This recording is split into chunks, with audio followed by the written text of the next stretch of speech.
Hello दोस्तों, स्वागत है आपका हमारे चैनल डेली जीके में, जिसमें हम लेकर आते हैं जनरल नॉलेज के इंपॉर्टेंट क्वेश्चंस। आज की इस वीडियो में हम लेकर आए हैं मूल विधि और संविधान से रिलेटेड महत्वपूर्ण क्वेश्चंस। आज का जो टॉपिक है वो है भारतीय दंड संहिता और दंड प्रक्रिया संहिता, आईपीसी और सीपीसी रिलेटेड महत्वपूर्ण प्रश्न। और हम जानेंगे भारतीय दंड संहिता क्या होती है और दंड प्रक्रिया संहिता क्या होती है। ये इस सीरीज़ का पार्ट 1 है, बाकी के पार्ट भी जल्द ही ले आएंगे, तो जुड़े रहिए हमारे साथ। चलिए शुरू करते हैं। सबसे पहले हम देखेंगे भारतीय दंड संहिता क्या होती है। भारतीय दंड संहिता 1860, इंडियन पेनल कोड 1860 आईपीसी धारा की परिभाषा करती है और दंड का प्रावधान करती है। आईपीसी में प्रत्येक अपराध के लिए सज़ा और जुर्माने का प्रावधान है। इसको 1857 की क्रांति के समय लॉर्ड कैनिंग जो थे वो भारत के गवर्नर जनरल थे, लॉर्ड कैनिंग। और 1858 में गवर्नमेंट ऑफ इंडिया एक्ट आता है, जिसके बाद 6 अक्टूबर 1860 को लॉर्ड कैनिंग द्वारा इसको मंजूरी दे दी जाती है और 1 जनवरी 1862 से इसको लागू किया गया तथा कुछ नियम भी रखे गए। अब आते हैं क्रिमिनल प्रोसीजर कोड यानी दंड प्रक्रिया संहिता 1873। सीपीसी के अंतर्गत आपराधिक व्यक्ति के ऊपर लगाए गए जुर्माना या सज़ा के बारे में, उससे संबंधित प्रावधानों और कानूनों के बारे में संक्षिप्त ब्यौरा बताता है। तभी आपने देखा भारतीय दंड संहिता 1860, इसकी शुरुआत कब हुई थी, और दंड प्रक्रिया संहिता 1873। तो चलिए अभी देखते हैं इनसे रिलेटेड महत्वपूर्ण प्रश्न जो सभी कॉम्पिटिटिव एग्जाम्स के लिए बहुत ही इम्पोर्टेंट हैं। तो चलिए शुरू करते हैं। पहला क्वेश्चन है भारतीय दंड संहिता प्रवर्तित कब हुई थी। तो इसका आंसर हो जाएगा 1 जनवरी 1862 से इसको लागू किया गया था। भारतीय दंड संहिता 1860 के प्रारूप को तैयार करने वाले व्यक्ति का नाम क्या था। तो इसका नाम था लॉर्ड मैकाले।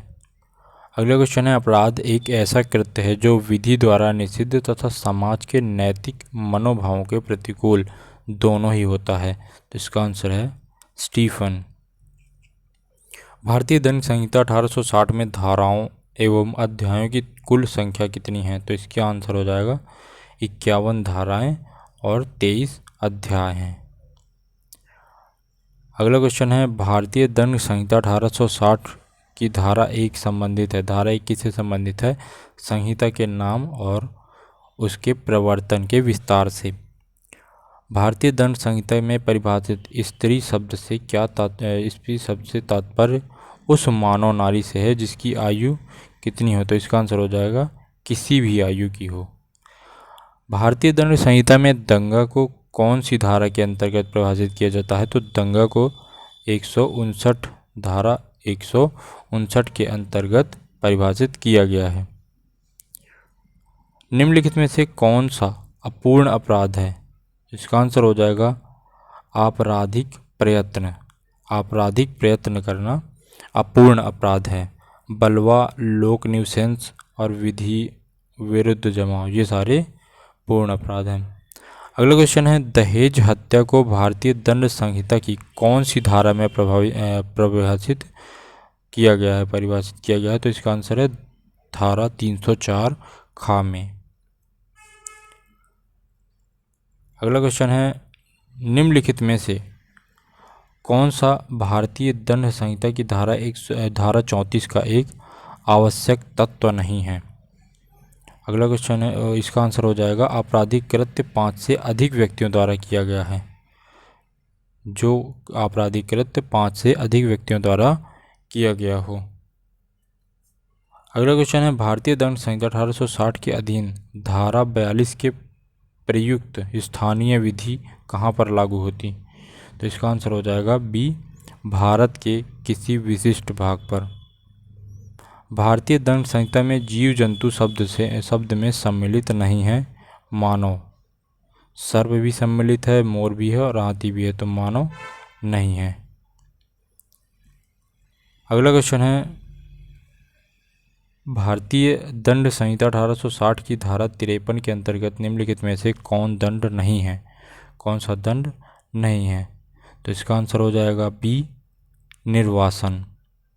भारतीय संहिता की दंड संहिता की धारा 57 के अंतर्गत अनुसार आजीवन कारावास की अवधि कितनी होती है? तो आजीवन कारावास की अवधि होती है 20 वर्ष। निम्नलिखित में से क्या राजद्रोह का सार है? तो इसका आंसर हो जाएगा आशय। आशय राजद्रोह का सार है। अगला क्वेश्चन है भारतीय दंड संहिता में लूट करने का दंडनीय अपराध है। तो इसका आंसर हो जाएगा धारा 393 में। कौन सी धारा में है? धारा 393 में है। भारतीय दंड संहिता के अनुसार न्यायालय जुर्माना देने में व्यतिक्रम होने की दशा में निम्न भांति का कारावास अधिरोपित कर सकेगी। तो इसका आंसर हो जाएगा किसी भी भांति का। बढ़ते हैं अगले क्वेश्चन पे। अगला क्वेश्चन है डकैती करने के लिए न्यूनतम कितने व्यक्तियों का होना अधिवत आवश्यक है? तो इसका आंसर हो जाएगा 1। डकैती करने के लिए 1 व्यक्ति का होना आवश्यक है। यदि कोई पुरुष किसी स्त्री की सम्मति से मैथुन करता है, बलात्संग कहा जाएगा यदि वह स्त्री कम आयु की हो। तो इसका आंसर हो जाएगा 16 वर्ष से कम आयु की हो। आंसर 20 का सही है, 16 वर्ष से कम आयु की। यदि एक अपराधी को केवल जुर्माने से दंडनीय अपराध के लिए 1000 रुपये के जुर्माने से दंडित किया गया है, तब जुर्माना न देने की दशा में उसे दिए जाने वाले कारावास की अवधि अधिक से अधिक कितनी हो सकेगी? तो इसका आंसर है 6 महीने। 6 महीने का कारावास। अगला क्वेश्चन है भारतीय दंड संहिता की किस धारा में प्रच्छन्न गृह अतिचार को परिभाषित किया गया है? तो इसका आंसर हो जाएगा धारा 442 में। भारतीय दंड संहिता के अंतर्गत निम्नलिखित में से कौन सी धारा एकांत परिरोध का प्रावधान करती है? तो इसका आंसर हो जाएगा धारा 73 में। धारा 73 में किसी आपराधिक आरोप के विरुद्ध बचाव होने के लिए भूल को संबंधित होना चाहिए केवल तथ्य से। आंसर हो जाएगा केवल तथ्य से। अगला क्वेश्चन है भारतीय दंड संहिता की किस धारा में छल को परिभाषित किया गया है? छल को परिभाषित किया गया है धारा 415 में। एक अंधे व्यक्ति को अश्लील पत्रिका विक्रय करने के लिए भारतीय दंड संहिता की धारा 292 के तहत आरोपित किया गया। उसका बचाव था कि उसे यह जानकारी नहीं थी जो पत्रिका उसने विक्रय की वह अश्लील थी।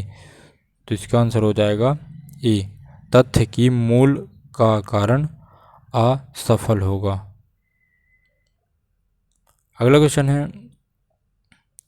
एक पुरुष शिक्षक ने परीक्षा में तलाशी के दौरान एक लड़की को लड़का समझकर पैंट की जेब में हाथ डाल दिया।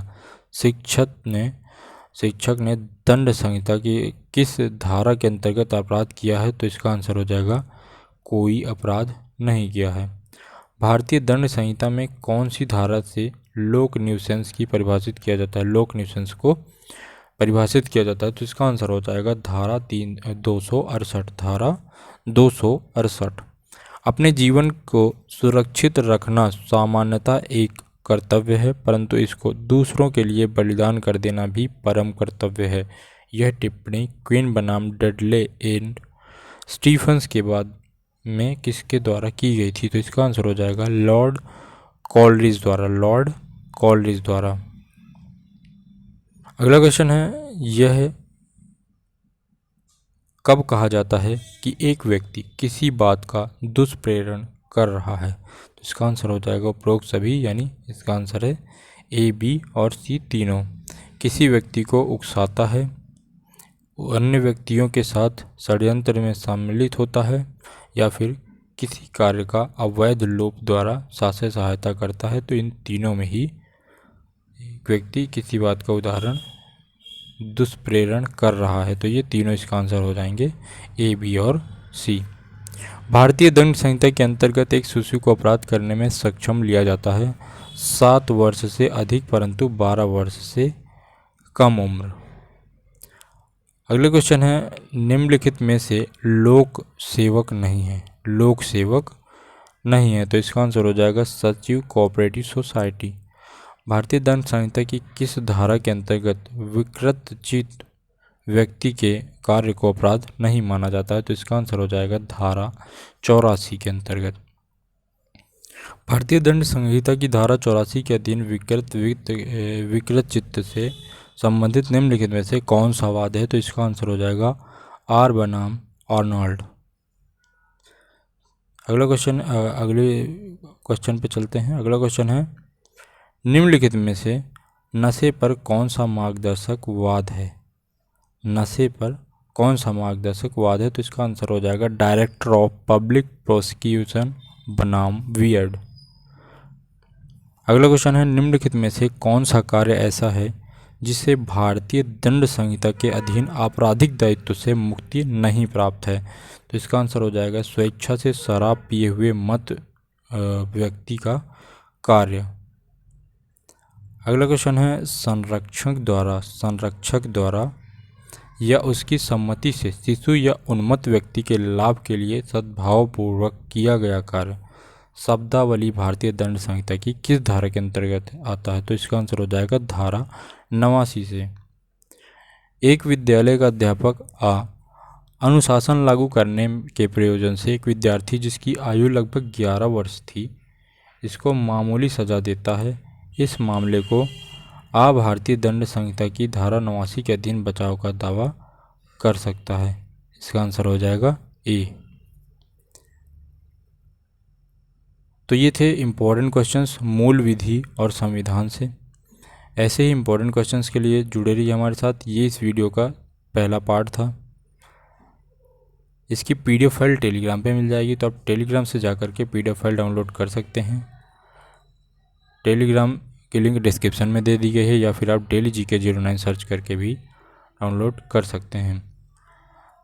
मिलते हैं ऐसे नेक्स्ट वीडियो में। जुड़े रहिए हमारे साथ। चैनल को सब्सक्राइब नहीं किया सब्सक्राइब कर लीजिए और बेल आइकन को प्रेस कर लीजिए जिससे सभी वीडियोज़ की नोटिफिकेशन तुरंत मिल सके। धन्यवाद।